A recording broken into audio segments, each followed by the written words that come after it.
The rain had stopped an hour ago, but the parking garage still smelled like wet concrete and motor oil. Jerome pulled his security jacket tighter as he walked through the dimly lit levels of the downtown medical center's parking structure. It was 6:30 in the evening and his shift had just started. The fluorescent lights buzzed overhead, casting long shadows between the rows of cars. Jerome had been working this job for 8 months now, ever since he got laid off from the factory. At 34, he never thought he'd be starting over, but life had a funny way of throwing curveballs. His wife was in nursing school and their 8-year-old daughter needed surgery that would cost them more money than they had ever seen. The insurance would cover some of it, but not nearly enough. He checked his watch and sighed. After this shift ended at midnight, he had to drive across town for his second job at a warehouse. Sleep was becoming a luxury he couldn't afford, but every dollar counted. His daughter's smile when she hugged him goodbye that morning made it all worth it. As Jerome made his rounds on the 3rd level, something caught his attention. Near the payment station, an elderly man stood beside a beat-up Toyota Camry that had seen better days. The man was probably in his 70s, wearing a faded brown sweater that had been patched at the elbows. His gray hair was thin and uncombed, and his shoes looked like they had walked many miles. The old man was going through his pockets frantically, pulling out crumpled dollar bills and counting them over and over. His hands shook slightly as he laid the money on the hood of his car, smoothing out each bill carefully. Jerome could see the stress written all over the man's face. Jerome had learned to read people during his years working security. This wasn't someone trying to scam the system or looking for trouble. This was genuine desperation, the kind that comes when you're trying to stretch every penny until it screams. The elderly man walked over to the payment machine and fed in some coins. The digital display showed he needed $15 to get his car out of the garage. Jerome watched as the man counted his money again, his shoulders sagging when he realized he was several dollars short. The old man tried putting in what money he had, hoping somehow it would be enough. The machine just beeped at him and spit his coins back out. He tried again with the same result. On the 3rd try, he just stood there staring at the machine like it might suddenly change its mind and let him leave. Jerome felt a knot forming in his stomach. He had seen this look before, back when his own family was struggling to pay rent after he lost his job. It was the look of someone who had reached the end of their rope and didn't know what to do next. The old man shuffled back to his car and sat on the bumper, holding his head in his hands. Jerome could see him taking deep breaths, probably trying not to break down right there in the parking garage. The silence was heavy, broken only by the hum of the ventilation system and the distant sound of traffic from the street below. Jerome knew he should probably just keep walking. He had his own problems to worry about. The $20 in his wallet was supposed to buy dinner for his family tonight. His wife was at home studying for her nursing exams, and their daughter was probably doing homework at the kitchen table. They were counting on him to bring food home. But something about this moment felt important. Maybe it was the way the old man sat there with such dignity, not making a scene or demanding help from anyone. Maybe it was because Jerome remembered what it felt like to be in that exact position, desperate and alone with no way out. Jerome had been raised by his grandmother after his parents died in a car accident when he was 12. She used to tell him stories about how strangers had helped their family during the hardest times. "Kindness has a way of coming back around," she would say while they ate simple meals of beans and rice. "You might not see it right away, but it always does." He thought about those words as he watched the elderly man check his phone, probably trying to figure out who he could call for help. The man's hands were still shaking, and Jerome noticed he was wearing a medical bracelet. This was someone who had probably just come from a doctor's appointment and was trying to get home. Jerome made his decision. He walked over slowly, not wanting to startle the man or make him feel embarrassed. When he got closer, he could see that the man's eyes were red, like he had been crying or was about to start. "Excuse me, sir," Jerome said gently. "I couldn't help but notice you're having some trouble with the parking machine." The old man looked up, surprised. He quickly wiped his eyes and tried to smile. "Oh, hello there. Yes, I seem to be a bit short on the fee. I just came from my doctor's appointment and spent my last bit of cash on prescriptions." He gestured toward a small pharmacy bag on his car seat. Jerome nodded, understanding exactly what that meant. He had been there himself, choosing between medication and food, between gas money and rent. "How much are you short?" The man counted his money one more time, his fingers working slowly through the worn bills. "I have $11, but the machine wants $15.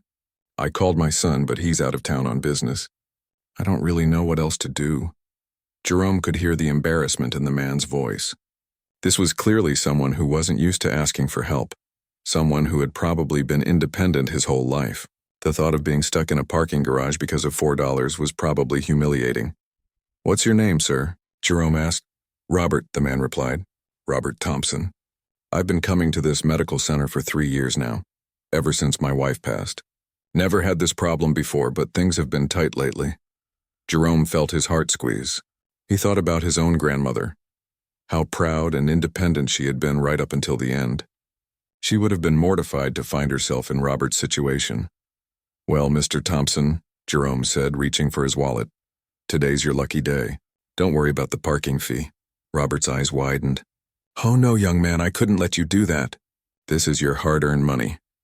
But Jerome was already walking toward the payment machine, pulling out a $20 bill.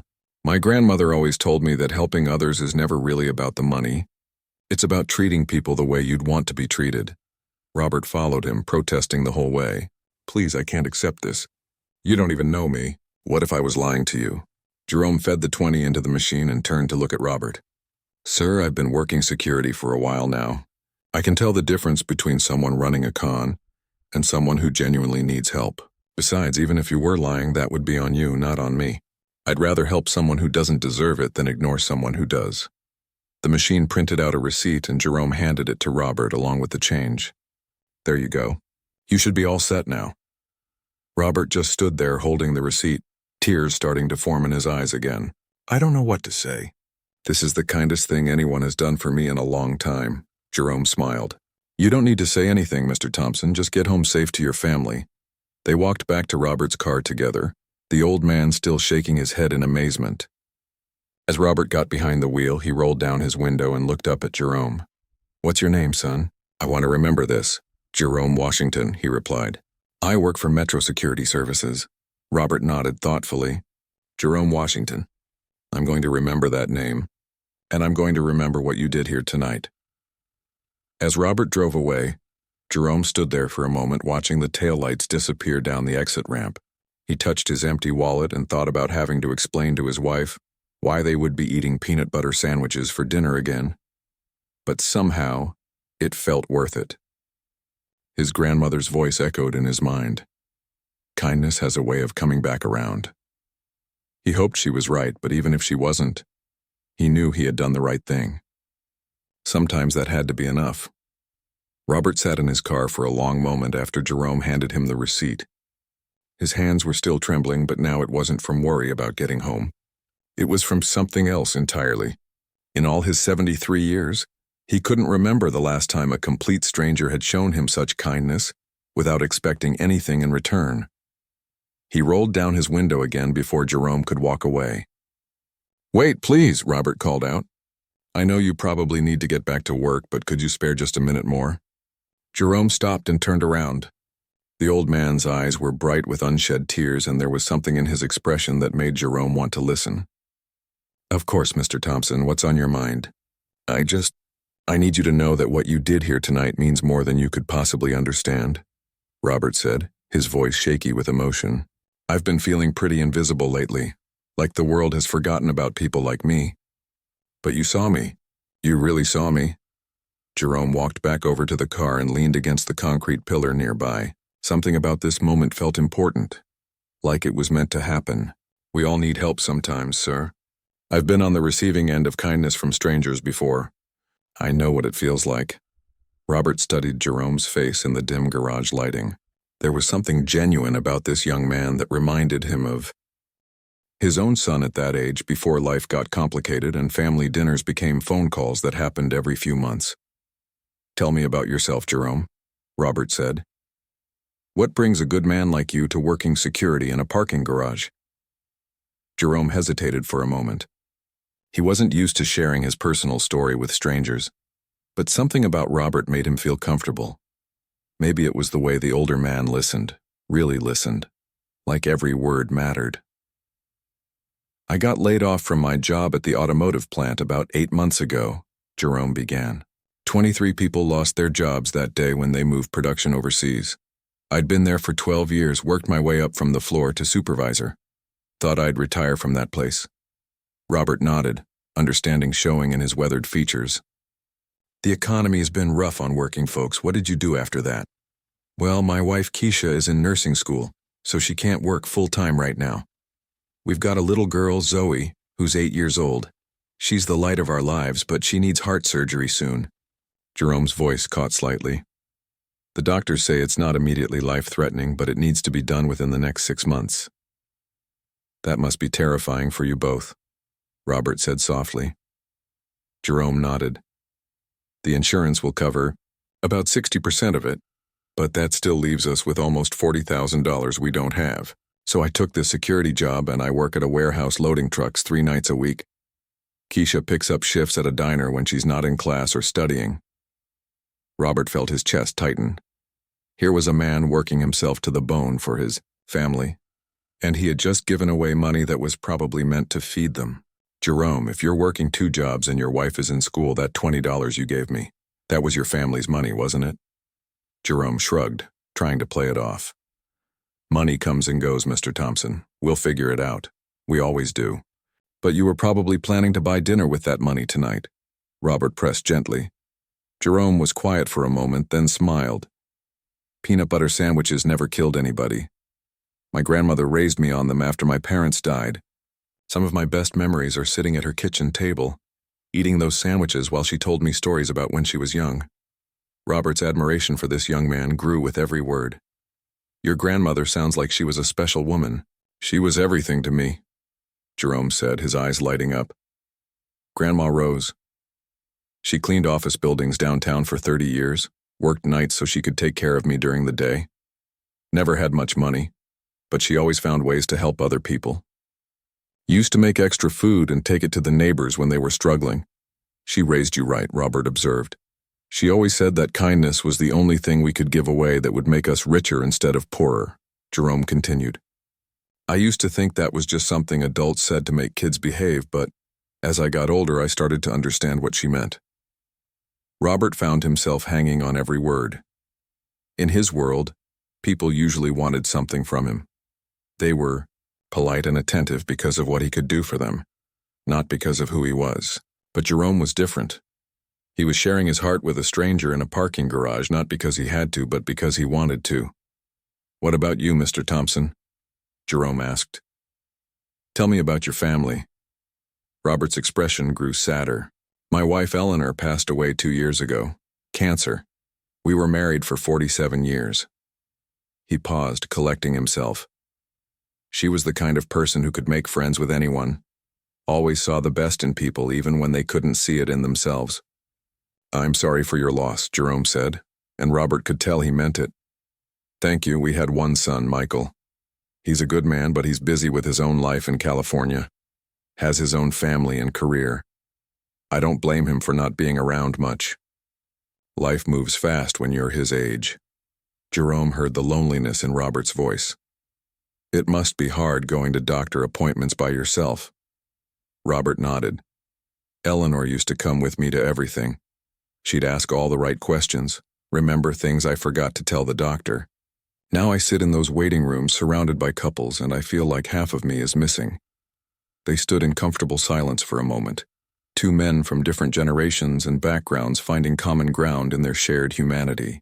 You know what the hardest part is? Robert continued. I keep forgetting she's gone. I'll see something funny on TV and turn to tell her about it. Or I'll be at the grocery store and put her favorite cookies in the cart out of habit. It's been 2 years, but sometimes it feels like yesterday. Jerome felt a lump in his throat.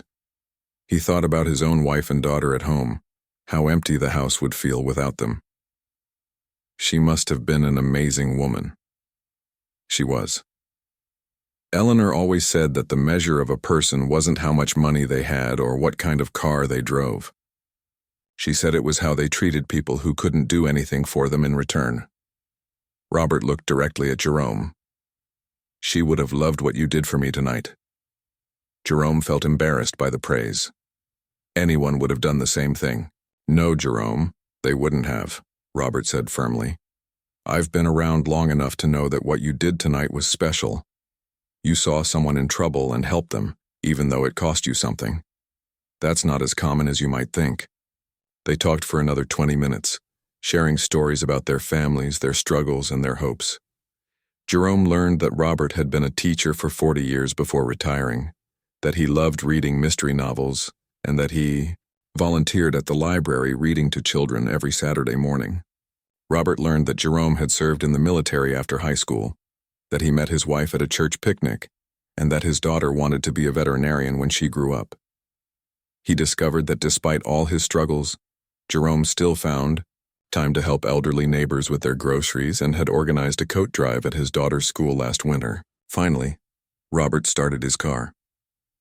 "Jerome, I want to ask you for something, and I hope you'll say yes." "What's that, sir?" "I want your supervisor's name and the name of your security company. What you did tonight shows character, and I think your boss should know what kind of man he has working for him." Jerome smiled but waved his hand dismissively.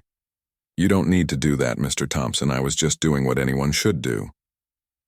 "That's exactly why I need to do it," Robert insisted. "Promise me you'll give me that information." Jerome could see that this was important to the older man, so he pulled out a business card from his wallet. "Metro Security Services. My supervisor is Bill Martinez." Robert carefully tucked the card into his shirt pocket. "Thank you, Jerome, for everything." As Robert drove slowly toward the exit, he glanced in his rearview mirror and saw Jerome walking back to his security rounds. The young man had no idea that this simple act of kindness was about to change both of their lives forever. Robert had learned something important tonight. In a world that often felt cold and disconnected, there were still people like Jerome Washington, who believed in doing the right thing simply because it was right. And Robert Thompson had some serious thinking to do about what he was going to do with that knowledge. Robert drove home slowly that night, taking the long way through the quiet streets of the city. His mind kept replaying the conversation with Jerome, every word etched clearly in his memory. When he finally pulled into the driveway of his modest two-bedroom house, he sat in the car for several more minutes, staring at the empty porch where Eleanor used to wait for him with a cup of coffee and a smile. The house felt too quiet when he walked inside. Robert had lived here for 15 years, but since Eleanor passed, it felt more like a place he stayed rather than a home. He made himself a simple dinner of soup and crackers, the same meal he'd been eating most nights since he stopped caring about cooking for one person. But tonight was different. Tonight, he couldn't stop thinking about Jerome Washington. Robert had spent the last 2 years feeling sorry for himself, going through the motions of living without really feeling alive. The parking garage incident had awakened something in him that had been sleeping since Eleanor died. It reminded him of what his wife used to say about purpose and meaning in life. After dinner, Robert sat in his study and pulled out Jerome's business card, Metro Security Services. He turned it over in his hands, remembering the young man's face when he talked about his daughter needing surgery. The way Jerome's voice had caught when he mentioned working 2 jobs, the quiet dignity with which he accepted his struggles. What Jerome didn't know was that Robert Thompson wasn't just a retired teacher living on a pension. That was only part of the story, and not even the most important part. The next morning, Robert woke up with a sense of purpose he hadn't felt in months. He showered, put on his best suit for the first time since Eleanor's funeral, and drove to an office building downtown that most people in the city recognized, but few ever entered. Thompson Industries occupied 12 floors of the Meridian Tower, and Robert owned every square foot of it. He had built the company from nothing, starting with a small construction business 40 years ago and growing it into one of the largest commercial development firms in the region. The company was worth over $2 billion, and Robert owned 80% of it. But for the past 2 years, he had been what his employees called a ghost owner. He showed up for board meetings when absolutely necessary, signed papers that his lawyers put in front of him, and otherwise let his management team run the day-to-day operations. He had lost his passion for business after Eleanor died, and everyone knew it. Today was different. Today, Robert walked into the executive offices with the same energy he'd had when he was building the company from scratch. His assistant Patricia nearly dropped her coffee when she saw him. "Mr. Thompson, I wasn't expecting you today. You don't have any meetings scheduled," she said, scrambling to check her calendar. "That's all right, Patricia. I need you to get me everything we can find on someone. Legal background check, Employment history, financial records, everything that's publicly available. Can you do that for me? Patricia had worked for Robert for 23 years, and she could count on one hand the number of times he'd made a request like this. Of course, sir. What's the name? Jerome Washington. He works for Metro Security Services downtown. Robert handed her the business card. I also want to know everything about Metro Security. Who owns it? How they treat their employees? What kind of reputation they have? I'll get our investigation team on it right away. Should I ask why you need this information? Robert smiled, and Patricia realized it was the first genuine smile she'd seen from him since Mrs. Thompson passed away. Let's just say I met someone who reminded me why Eleanor and I started this company in the first place. While his team worked on gathering information about Jerome, Robert spent the day doing something he hadn't done in years. He walked around the office talking to employees he barely knew, asking about their families and their lives outside of work. He visited the construction sites where Thompson Industries was building new affordable housing projects. Eleanor had always been the heart of their charitable work. She had pushed Robert to use their wealth responsibly, to remember where they came from and help others climb the same ladder they had climbed. After she died, Robert had maintained their charitable foundation, but without the personal involvement that had made it special. By late afternoon, Patricia knocked on Robert's office door with a thick folder in her hands. I have the information you requested, Mr. Thompson. Robert opened the folder and began reading. What he found confirmed everything he had sensed about Jerome during their conversation. Jerome had served 8 years in the Army, including 2 tours overseas. He had been decorated for bravery after pulling 3 fellow soldiers from a burning vehicle. He had received an honorable discharge and used his GI benefits to attend community college, where he studied business management. The report showed that Jerome had worked at Peterson Automotive for 12 years.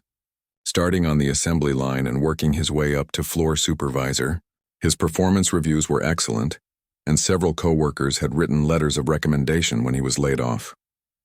The company had eliminated his position due to overseas manufacturing, and Jerome had received a modest severance package that had been exhausted months ago. Robert learned that Jerome's wife, Keisha, was in her final year of nursing school at the community college. She was maintaining a 3.8 GPA while working part-time at a local diner. Their daughter, Zoe, was a straight-A student who had been accepted into the gifted program at her elementary school. The medical records were harder to access, but what Robert's team could find confirmed that Zoe needed heart surgery. The condition wasn't immediately life-threatening, but it would become dangerous if left untreated. The estimated cost was $67,000, and Jerome's insurance would cover about $40,000 of that. But it was the character references that really caught Robert's attention. Jerome's neighbors described him as someone who shoveled snow from elderly residents' driveways without being asked. His daughter's teacher mentioned that he had organized a fundraiser for a classmate whose family lost their home in a fire. The pastor at his church wrote about how Jerome had quietly been helping with maintenance work at the building, refusing to accept payment for his time.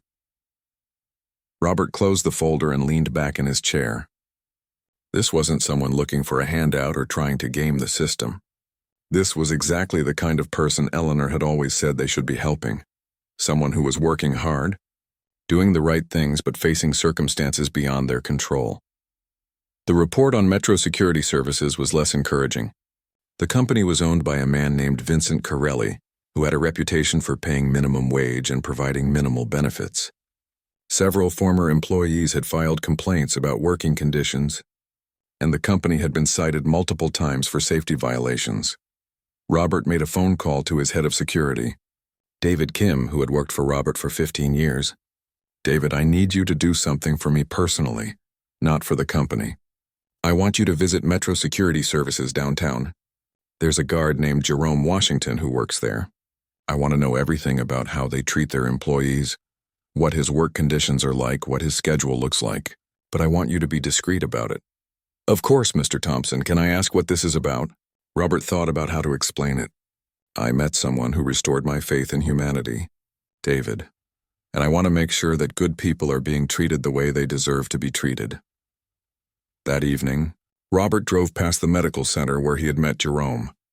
He parked across the street and watched the parking garage, wondering if Jerome was working tonight. He thought about walking over and striking up another conversation, but something held him back. Robert wanted to help Jerome, but he knew he had to be careful about how he did it. In his experience, good people were often too proud to accept charity, especially from strangers. He needed a plan that would allow Jerome to maintain his dignity while getting the help his family needed. More importantly, Robert realized that helping Jerome wasn't just about solving one family's problems. It was about remembering who he used to be before grief had made him withdraw from the world. Eleanor had always said that their wealth was a responsibility, not just a privilege. She had believed that helping others was what gave meaning to their success. As Robert drove home, he felt more energized than he had in 2 years. He had work to do, plans to make, and most importantly, he had a reason to care about something again. Jerome Washington had given him $20 worth of parking fees, but he had given Robert something much more valuable. He had given him back his purpose. Jerome was halfway through his security rounds when his radio crackled to life. It was Tuesday evening, exactly 1 week since he had met Robert Thompson in the parking garage. The voice of his supervisor, Bill Martinez, came through the static. "Jerome, I need you to come to the security office when you get a chance. We have a visitor who wants to speak with you." Jerome frowned and checked his watch. It was almost 8 o'clock, well past normal business hours. Visitors at this time usually meant trouble of some kind. His mind raced through the possibilities. Had he done something wrong? Was there a complaint about his work? "Copy that, Bill. I'll be right there," Jerome responded, trying to keep the worry out of his voice. The walk to the security office felt longer than usual. Jerome's stomach was tight with anxiety. He couldn't afford to lose this job, not with Zoe's surgery coming up and Keisha still in school. They were barely keeping their heads above water as it was. When Jerome reached the office, he could see through the glass door that Bill was talking to someone, but the person's back was turned.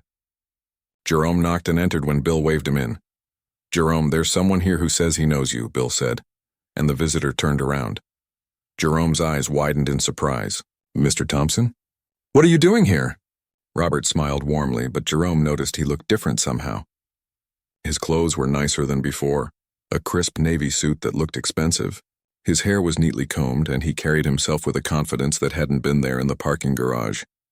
"Hello, Jerome. I hope you don't mind me stopping by your workplace.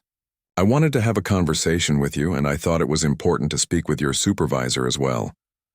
Bill looked confused, glancing between the two men. "Mr. Thompson here says you helped him out last week. He wanted to tell me about it personally." Jerome felt embarrassed. "It was nothing, really. Just helped with a parking fee." Robert's expression grew serious. "Jerome, before we go any further, I need to tell you something important. I haven't been completely honest about who I am."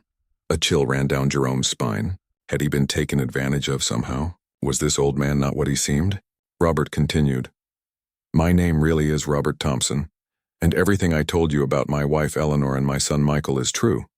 But what I didn't tell you is that I'm not just a retired teacher living on a pension." Jerome waited, not sure what to expect.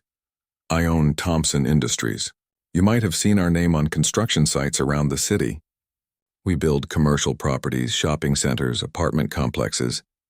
The company is worth about $2 billion. The room fell silent. Bill's mouth dropped open, and Jerome felt like the floor had shifted beneath his feet. "I don't understand," Jerome said quietly. Robert sat down in one of the office chairs and gestured for Jerome to do the same. "For the past 2 years since Eleanor died, I've been going through life without really living. I dressed simply, drove an old car, and tried to stay connected to regular people instead of living in the bubble that extreme wealth can create. Eleanor always insisted we remember where we came from." Jerome's mind was spinning. "So when you were in the parking garage, I really was short on money. I carry cash, but I deliberately don't carry much. I've found that having too much money in your pocket changes how you interact with the world. That night I genuinely needed help, and you gave it to me without hesitation." Bill was staring at both of them like he was watching a movie. "Mr. Thompson, are you saying that Jerome helped a billionaire with a parking fee?" Robert nodded. "Not only that, but he did it with money that was supposed to buy dinner for his family. And when I tried to refuse his help, he insisted. He told me that kindness was more important than money." Jerome felt overwhelmed. "Mr. Thompson, I don't know what to say. If I had known who you were..." "You would have what?" Robert interrupted gently. Helped me anyway? Or would you have treated me differently because of my bank account? Jerome thought about it honestly. I probably would have been more nervous, but I still would have helped. That's just what you do for people, Robert smiled. That's exactly what I hoped you'd say. Jerome, what you did for me wasn't just about $15. You saw someone who needed help and you helped them. You didn't ask what I could do for you in return. You didn't even ask my last name. You just saw another human being in trouble. But sir, anyone would have done the same thing, Jerome protested. No, Jerome, they wouldn't have, Robert said firmly. I've been wealthy for a long time and I've learned that most people treat you very differently when they know you have money. Some people are nicer because they want something from you. Others are suspicious because they think you're trying to take advantage of them. Very few people just treat you like a regular person. Jerome was starting to understand. So you were testing me? Not testing exactly. More like observing. I wanted to understand what kind of person would give away their last $20 to help a stranger. And then, when we talked afterwards, I learned about your family, your struggles, your values. I went home that night and couldn't stop thinking about our conversation.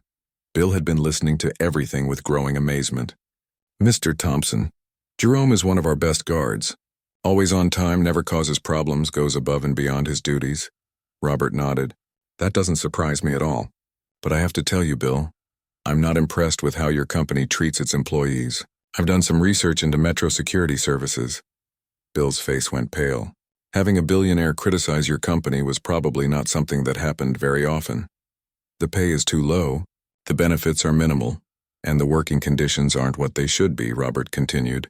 Jerome is working 2 jobs to support his family, and he shouldn't have to do that for the wages you're paying him. Jerome felt a mix of gratitude and worry.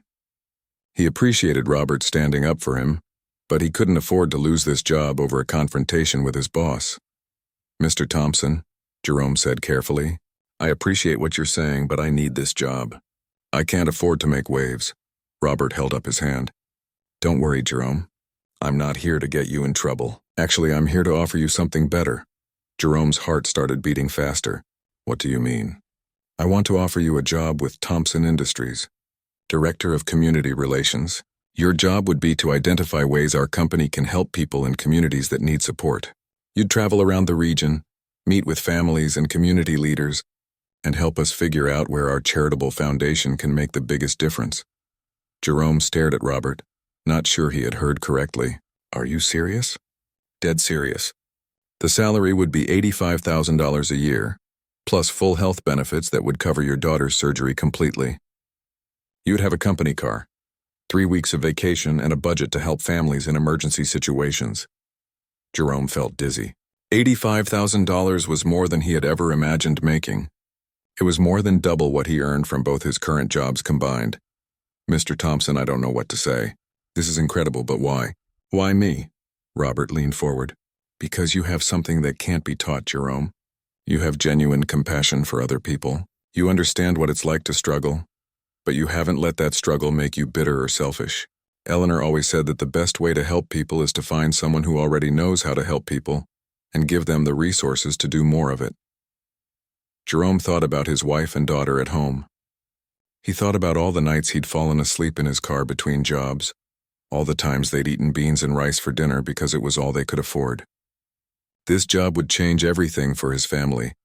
There's one more thing, Robert said. I want you to know that this isn't charity. This is a real job with real responsibilities. I'm not offering this to you because I feel sorry for you. I'm offering it because I believe you're the right person for it. Jerome felt tears forming in his eyes. Mr. Thompson, I don't know how to thank you. You already did, Jerome. You thanked me by being exactly the kind of person this world needs more of. The question is, are you interested in the job? Jerome looked at Bill, who was nodding encouragingly, then back at Robert. Yes, sir. I'm very interested. Robert stood up and extended his hand. Then welcome to Thompson Industries, Jerome. I think Eleanor would have really liked you. As they shook hands, Jerome realized that his life had just changed forever. A week ago, he was a security guard worried about paying for his daughter's surgery. Now he was about to become part of something bigger than he had ever imagined possible. But more than that, he had found something he thought he'd lost when he got laid off from the factory. He had found hope. 6 months later, Jerome stood in front of the bathroom mirror in his new office. adjusting his tie and trying to calm his nerves. Today was the biggest day of his professional life, and he wanted everything to be perfect. Through the window of his corner office at Thompson Industries, he could see the city stretching out below him, full of people going about their daily lives, unaware that their stories might soon intersect with his work. The transformation in Jerome's life had been remarkable, but it hadn't happened overnight. Robert had insisted that Jerome take a month to transition from his security jobs, and during that time, Jerome had undergone extensive training. He learned about nonprofit management, community outreach, and the complicated world of corporate philanthropy. More importantly, he spent time with Robert, learning about the man behind the wealth and understanding the vision that Eleanor had helped shape. Jerome's first day at Thompson Industries had been overwhelming. Walking into the sleek offices, wearing a suit that cost more than he used to make in a month, he felt like he was pretending to be someone else. But Robert had been patient, introducing him to the staff and helping him understand that his value came from his perspective, not his credentials. The best part had been telling Keisha and Zoe about the job. Jerome had come home that Tuesday night still in shock from his conversation with Robert. When he walked through the door of their small apartment, Keisha was at the kitchen table studying for her final exams, and Zoe was coloring a picture of a butterfly. "Daddy!" Zoe had jumped up and hugged him. "You're home early." Jerome had sat down at the table looking at his wife and daughter, trying to find the words to explain what had happened. "I have some news," he had said finally. "Good news?" The conversation that followed was one Jerome would remember for the rest of his life. Keisha had cried when he told her about the salary and health benefits. Zoe had been most excited about the fact that Jerome wouldn't have to work nights anymore and could help her with homework every evening. 2 weeks later, Zoe had her surgery at the best children's hospital in the state. Jerome and Keisha sat in the waiting room for 4 hours holding hands and praying. When the surgeon came out and told them everything had gone perfectly, Jerome thought about how different this moment would have been if he hadn't met Robert. Thompson in that parking garage. Keisha graduated from nursing school with honors and immediately got a job at the same hospital where Zoe had been treated. The family moved into a 3-bedroom house in a quiet neighborhood with good schools. For the first time in years, Jerome wasn't worried about money, but more importantly, he felt like he was doing work that mattered. His job as director of community relations had turned out to be everything Robert had promised, and more. Jerome traveled throughout the region, meeting families who were struggling with medical bills, job losses, housing problems, and other challenges. His role was to identify people who needed help and figure out how Thompson Industries' charitable foundation could make a difference. But Jerome had brought something unique to the position. Because he had been where these families were, he understood their pride, their fears, and their needs in ways that traditional charity workers sometimes missed.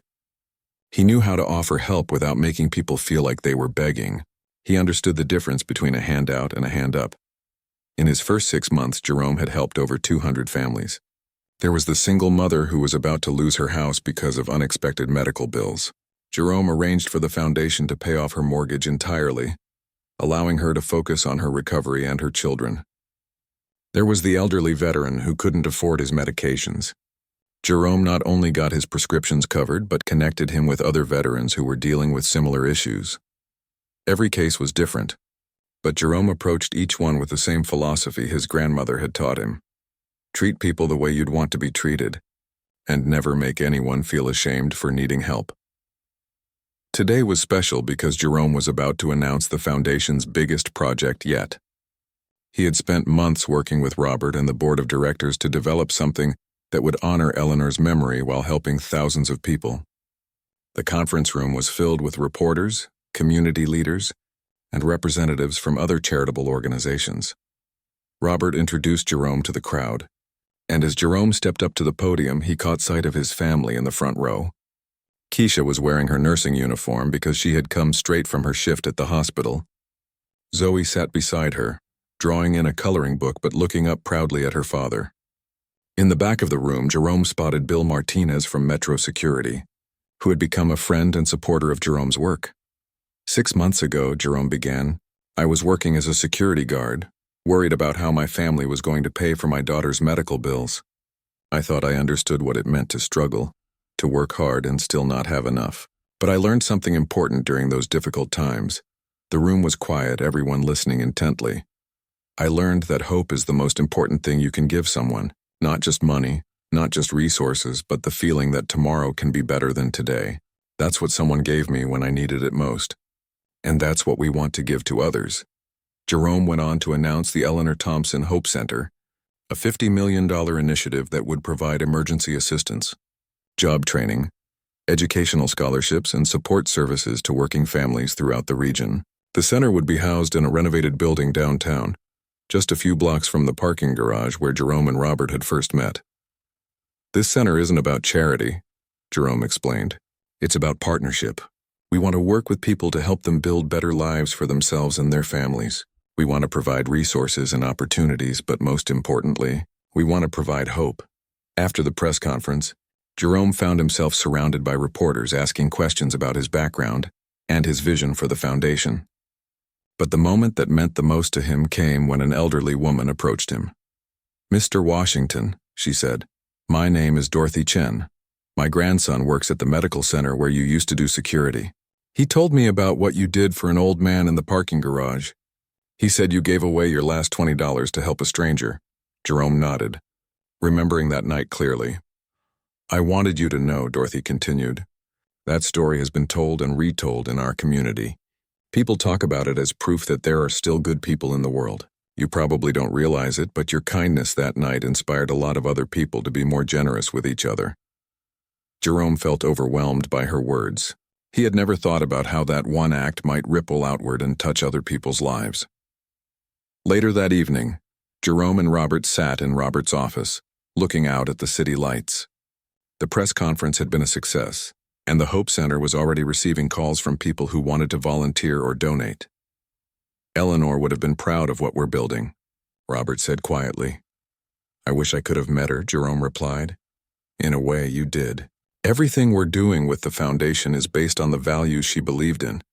She always said that the purpose of success was to lift other people up with you." Jerome thought about how much his life had changed since that night in the parking garage. He had a job he loved, his family was secure, and he was able to help others in ways he had never imagined possible. "Mr. Thompson," Jerome said, "I want you to know that what you did for me and my family goes beyond just giving me a job. You gave me back my sense of purpose. You showed me that my experiences, even the difficult ones, could be used to help other people." Robert smiled. "Jerome, I think you have it backwards. You're the one who gave me something that night. You reminded me why Eleanor and I started this company in the first place. You helped me remember that wealth without purpose is meaningless." As Jerome drove home that night, he thought about the circle of kindness that had started with $20 and a parking fee. He thought about all the families they would help through the Hope Center, and all the ways those families might go on to help others.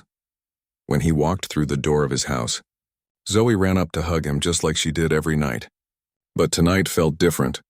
Tonight, Jerome knew that the little girl in his arms would grow up in a world where she had seen firsthand that kindness matters, that helping others is what gives life meaning, and that sometimes the smallest gestures can change everything. "How was your day, Daddy?" Zoe asked. Jerome hugged her tight and smiled. "It was a good day, sweetheart. A really good day."